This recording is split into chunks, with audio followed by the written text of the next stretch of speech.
Meus irmãos, vamos abrir nossas Bíblias no livro de Mateus, dando continuidade a esta série de mensagens sobre ansiedade, baseado lá no capítulo de número 6 de Mateus. Então, abra sua Bíblia, compartilhe. Você que está em casa já pode enviar o link dessa mensagem. Amanhã cedo já estaremos colocando o link também aí nos grupos, para que você tenha facilidade de compartilhar. Mateus capítulo 6, Jesus está lá no Sermão da Montanha, como temos aprendido, e ele fala vários assuntos que estão ligados à nossa ansiedade.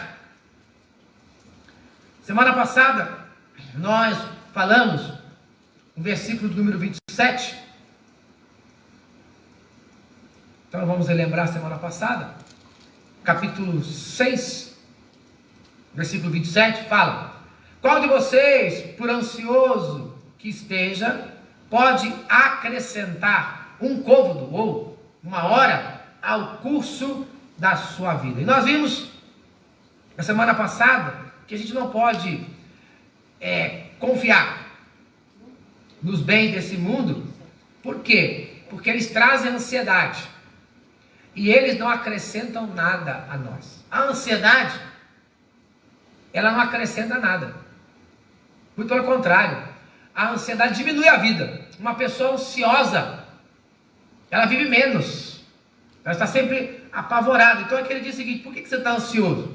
Por mais ansioso que você esteja, você não vai mudar a sua situação.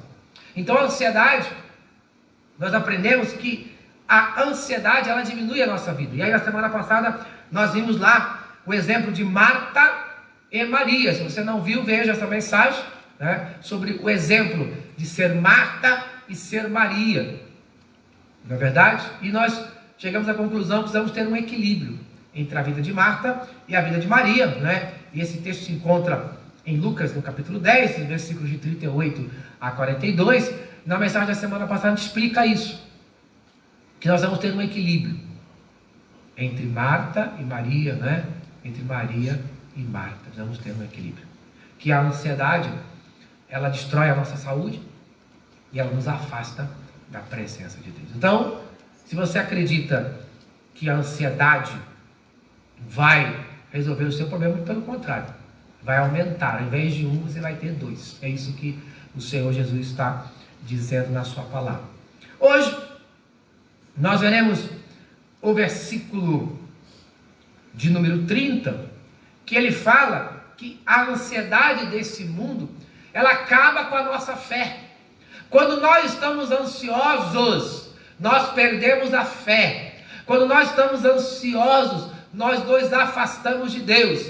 A ansiedade, ela nos afasta de Deus. A ansiedade, ela diminui a nossa fé. E aí o que acontece? Quando a gente está ansioso, a gente não tem vontade de orar, a gente não tem vontade de ler a Bíblia, a gente não tem vontade de ir à igreja, pois a ansiedade tira isso. Para combater a ansiedade, eu preciso ler a Bíblia, eu preciso orar, eu preciso estar na presença de Deus. E aí no versículo 6 de Mateus, Mateus capítulo 6, no versículo 30, olha o que Jesus fala. Ora, se Deus veste assim a flor do campo, que hoje existe e amanhã é lançada no fogo, quanto mais a vós outros, homens de pequena fé. Jesus está fazendo uma comparação aqui nesse texto sobre as questões. Aqui já falamos da vida, a questão da alimentação, da bebida, né, das vestes, que nós nos preocupamos com essas coisas. Jesus está dizendo: olha, por que você está preocupado com isso? Se Jesus alimenta as aves do campo, se ele dá água para os animais, se ele consegue deixar a natureza, né, que ele fala que ele veste a natureza, as flores do campo, né, tudo coloridinho, né, coisa mais linda, ninguém plantou ali, ninguém fez nada, e elas nascem, mas ele diz: olha, ao mesmo tempo